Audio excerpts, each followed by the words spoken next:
नमस्ते दोस्तों, आज हम बात करेंगे खेत का धन किसका।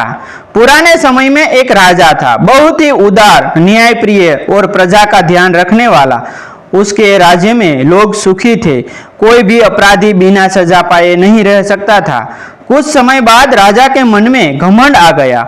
वह सोचने लगा, मैं कितना बुद्धिमान हूँ, प्रजा का कितनी अच्छी तरह से पालन कर रहा हूँ, दूर दूर तक की मेरी ख्याति है। कुछ दिनों तक तो राजा ने यह बात किसी से नहीं कही, लेकिन एक दिन राजा के मन में अपने दरबारियों के मुंह से अपनी प्रशंसा सुनने की लालसा जागी। राजा ने अपने दरबारियों से पूछा कि मेरा राजकाज कैसा चल रहा है। पड़ोसी राजा मेरे बारे में क्या सोचते हैं। प्रधानमंत्री ने जवाब दिया कि महाराज, आपके राज्य में सर्वत्र उमंग सेन है, सारी प्रजा आपकी जय जयकार कर रही है। यह सुनकर राजा खुश हो गया। उसने दूसरा प्रश्न पूछा, मेरे पितामह और मेरे पिताजी के जमाने में राज्य कैसा था। प्रधानमंत्री ने जवाब दिया, महाराज, शायद ही कोई व्यक्ति जीवित हो जो आपके पिता या पितामह के राजकाज के बारे में कुछ बता सके। पास के जंगल में एक महात्मा रहते हैं, उनकी आयु काफी है, शायद वे कुछ बता सकते हैं। राजा ने कहा, उन्हें बुलाया जाए। राजा के आदेश पर प्रधानमंत्री ने महात्मा को दरबार में बुलवाया।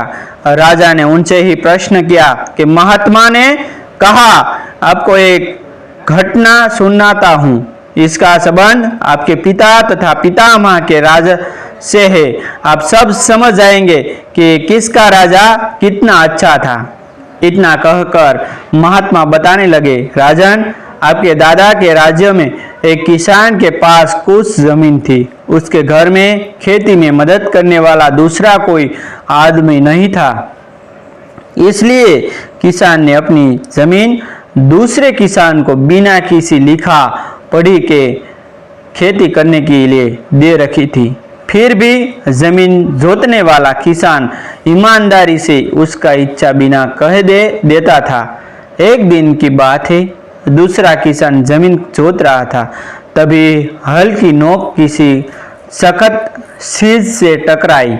बैल रुककर उसने जमीन को थोड़ा सा खोदा तो आकर्षियों से भरा हुआ एक कलश निकला। उस कलश को लेकर वह जमीन के मालिक के पास गया और बोला, तुम्हारी जमीन में यह कलश निकला है, मैं इसे तुम्हें सौंपने आया हूँ। पहले किसान ने कहा, तुम भी कैसी भोली भोली बातें करते हो, मैं जमीन तुम्हें दे चुका हूँ। जमीन में जो कुछ निकले वह तुम्हारा है, चाहे अनाज हो चाहे असरफी, मुझे तो सिर्फ फसल का ही हिस्सा चाहिए। इस बात को लेकर दोनों के काफी देर तक बहस हुई, पर कोई भी उसे कलश को लेने के लिए तैयार नहीं हुआ। आखिरकार उन्होंने फैसला किया कि राजा के पास चलकर यह कलश उन्हें सौंपा देना चाहिए।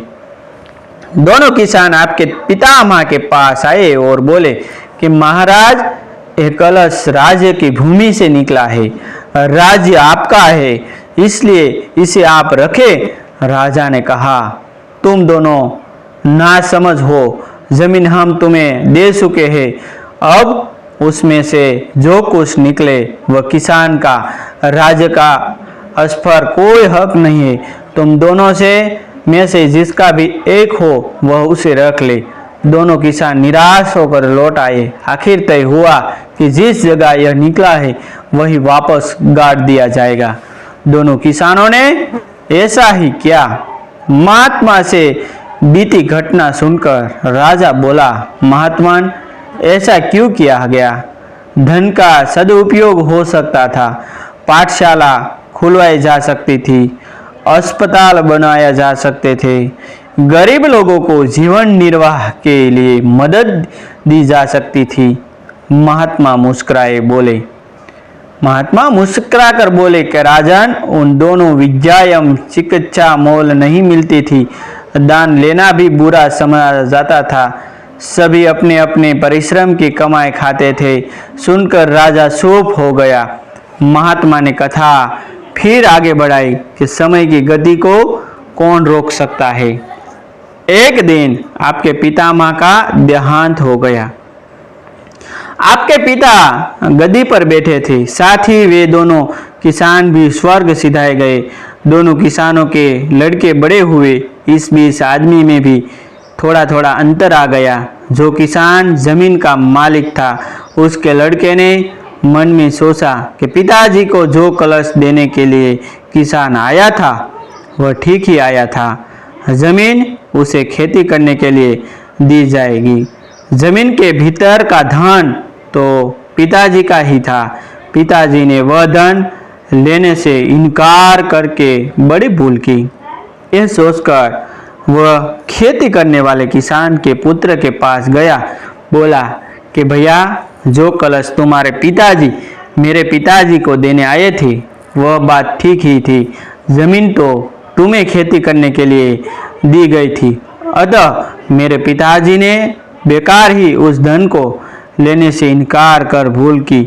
आज मैं उस भूल को सुधारने आया हूँ। आज मैं उन भूल को सुधारने आया हूँ। खेती करने वाले किसान के लड़के के मन में भी लोभ आ गए चुका था। बोला, मेरे पिता कितने नासमझ थे।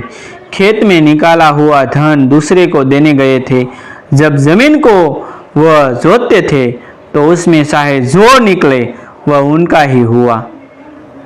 अगर कलश की जगह सांप निकला था तो और मेरे पिता को काट लेता तो मृत्यु उनकी ही होती। भूल तुम्हारे पिता ने नहीं, मेरे पिता ने की। दूसरे किसान का लड़का अर्शफियों का यह कलश छुप छुपाकर जमीन में से निकाल लाया।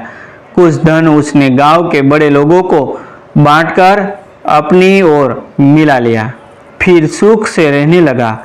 कुछ देर रुककर महात्मा ने कहा, राजन, वह तो हुई दो किसानों की बात। इधर आपके पिता के मन में भी लोभ समाया। सोचने लगे कि जमीन के भीतर का धन तो राजा की होता है, वह किसान का कैसे हुआ। यह सोचकर आपके पिताजी ने सिपाही भेजकर किसान के पुत्र से कलश मंगवाया। किसान ने साफ मना कर दिया। कहा, राजा तो जमीन दे चुका है, उसमें जो कुछ निकले वह जमीन जोतने वाले का है। राजा जी चाहे तो मैं 10-20 आदमियों को लेकर हाजिर हो सकता हूँ, वे मेरी बात का समर्थन कर देंगे। ये आदमी वे ही थे जिन्हें वह धन देकर अपने पक्ष में कर चुका था। सिपाही ने वापस आकर राजा को सारी बात कही तो वो भी चुप हो गया। समय बीतता गया। समय आने पर आपके पिताजी स्वर्गवासी हो गए और उन दोनों किसान के बेटे भी। अब माया आपका राज्य हर बात के कायदे कानून बना गए। अदालत में और पुलिस थाने बड़े हो गए। मुकदमा लड़ने के लिए वकील बैरिस्टर भी पढ़ लिख कर तैयार हो गया। उन दोनों किसानों के बेटों में भी उस स्वर्ण कलश को लेकर वाद विवाद खड़ा हो गया। अदालत में मामला आ गया तो दोनों किसानों को सजा हो गई। कलश राज्य की यानी आपकी संपत्ति बना गया। पिछले वर्ष ही यह फैसला किया गया है कि आपकी अदालत ने अब अजन हालत यह है कि वह अर्शफियों वाला कलश तो आपके राजन खजाने में है और वे दोनों किसान आपकी जेल में, क्योंकि आप जैसे न्यायप्रिय राजा के राज्य में कोई अपराध करके सजा से कैसे बच सकता है। घटना मैंने सुना दी, अब आप स्वयं फैसला कर ले। राज किसका अच्छा था, राज किसका अच्छा था। और ऐसी नीनी कहानी देखने के लिए हमारी चैनल आप सब्सक्राइब कर लीजिए। थैंक यू दोस्तों, मिलते हैं एक न्यू वीडियो के साथ। Thank you.